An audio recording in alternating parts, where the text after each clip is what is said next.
With Filip Hronek due for an extension and Noah Hanifin recently being signed, things might get tricky for the Canucks when negotiating a contract. And Quinn Hughes continues his impressive season, and these stats are insane.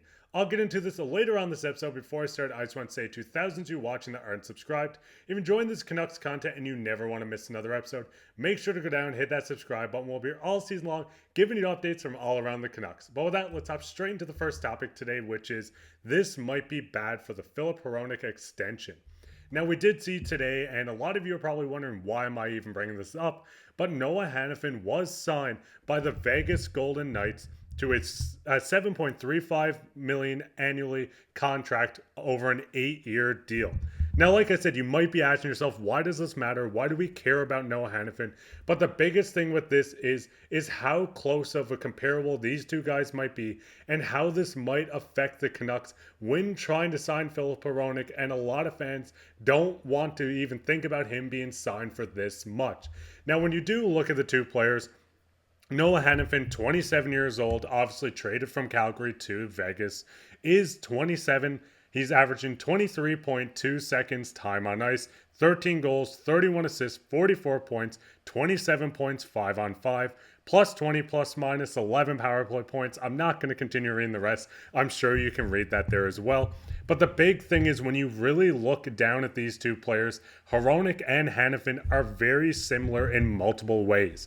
When you do look at the ages, they are just 1 year apart. The time on ice is just about 30 seconds in difference between Hanifin and Hronek. You see goals, obviously Hanifin has more. Points, you have Hronek edging him out. 5 on 5, you can see Hronek is a tiny bit better. And when you just work through looking at all this, goals for projected, anything at all, they are very similar players. Just looking at this, Hronek nearly edges Hanifin by 4 points, 5 on 5 on 5 points, but blows him out of the water in plus minus rating. Now, the big thing with this is Noah Hanifin did get signed, and the contract is $7.35 million per year. Obviously, it is cheaper to sign and play in a place like Vegas than it is in Canada, and especially a spot like Vancouver. So we might see the extension being a little more than a lot of Canucks fans want. Frank Chevalier did kind of mention on the arbitration with Hronek and how he probably could get between 7.5 and 8 million. So why would he sign long term for less than 8? He mentions his 1 year from being a UFA is what's that incentive for him taking a major discount.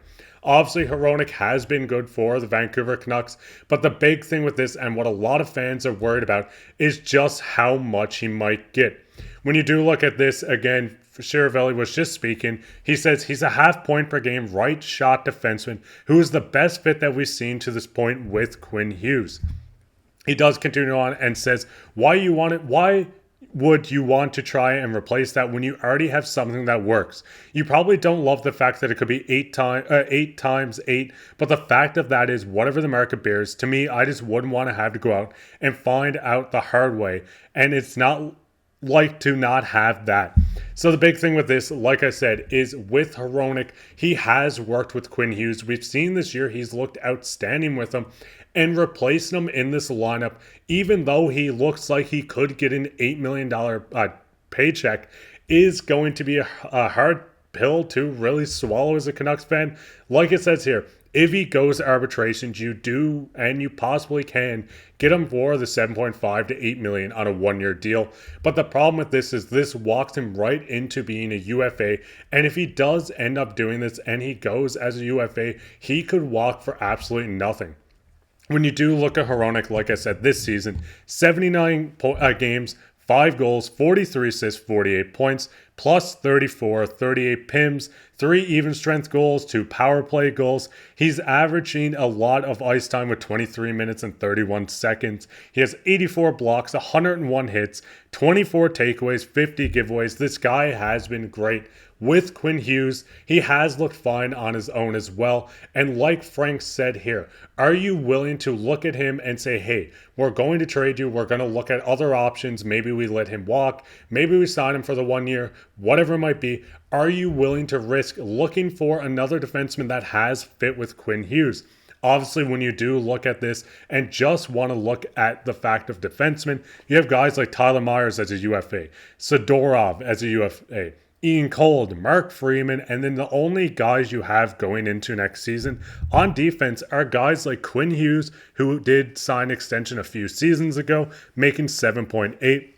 You have guys like Carson Soucy, who in my opinion isn't a top right-handed defenseman. Obviously, he is left-handed, and you would prefer him there. And a guy like Noah Juleson, who has been good, isn't ready for those top minutes yet. So the only guys on this list that might even fit with them are Tyler Myers and Hronek, who are both eligible to be free agents. Obviously, one being a UFA, one being an RFA. But the thing is, do you want him to walk? Are you willing to kind of risk him walking, maybe sign and trade him somewhere else, look for another defenseman? I mean, Luke Shen did look great next to Quinn Hughes, but are you willing to bring in an old defenseman, bring him in, try to work things out, and see if it works the magic like Hronek and Hughes has? Or would you rather just bring Hronek back? Yes, $8 million is a lot. I mean, when you look at the cap, he would be, once Pettersson is signed to his next contract next year, would be the tied for the second highest paid defenseman above guys like Quinn Hughes, tied with someone like JT Miller. And in my opinion, it is a tough spot for the Canucks to be in. Like I said, do you sign him? Do you trade him? Do you let him go into arbitration and hopefully get him back on a one-year deal and work things out that way? There's a lot to look at with Hronek, and what's your guys' thoughts on this? Would you let him walk in free agent or into arbitration? Would you rather trade him in a sign and trade, or would you rather just suck it up, sign him for the 8x8, and just kind of never look at it again? But with that, let's hop into the second topic today, which is Quinn Hughes' ridiculous season. Now, thanks Dave Hall for all the tweets I do use of him. And he says, Quinn Hughes is just one of 7 U25 defenders to eclipse the 90-point plateau. You see some of the guys on this list. You have Bobby Orr, Paul Coffey, Ray Bourque, Quinn Hughes. There's so many NHL legends on this list. And just knowing that he's one of 7 players in NHL history to eclipse 90 points at the age, under 25 is just an incredible stat, and it just adds on to the season he's having.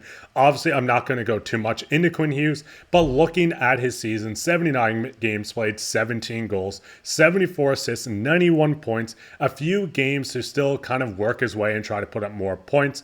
He is a plus 40 on the season, and just looking at his stats year after year, I don't think he's going to slow down anytime soon. It's just a matter of time before Quinn Hughes does end up putting up 100 points in a season, which would be outstanding. If he doesn't win the Norris this year, I'm going to be quite upset, and I'm sure a lot of other people will be as well. Now, when you do look at NHL defensemen and points in a season, once again, even just not looking at under 25-year-olds, you see him along the lines of guys like Ray Bourque, Paul Coffey, Roman Josi, Bobby Orr, Erik Karlsson, Paul Coffey again. There's so many names here that he is up among on these leaders with, and it just shows the significance to the season he's having.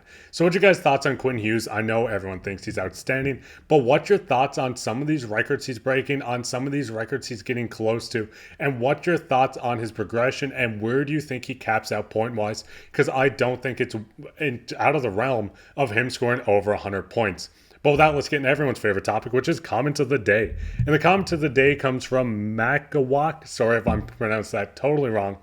And they say, I'm the game with them shaking up the lines now to see if any combination generates unexpected chemistry. Better doing it now than doing it during the playoffs. With the standings, a chance to avoid the Kings might be a good idea too. And I completely agree with this. Honestly, you do this at the end of the season. You try to work things out. If things don't work, you go back to what that was working, and if not, you find chemistry that works. But with that, that'd be it for this episode of Canucks Digest. If you enjoyed this episode, make sure to go down, hit that like button, hit the subscribe button. We'll be here all season long. Share this with friends. Leave a comment if you want to be featured on the next episode. And with that, take care.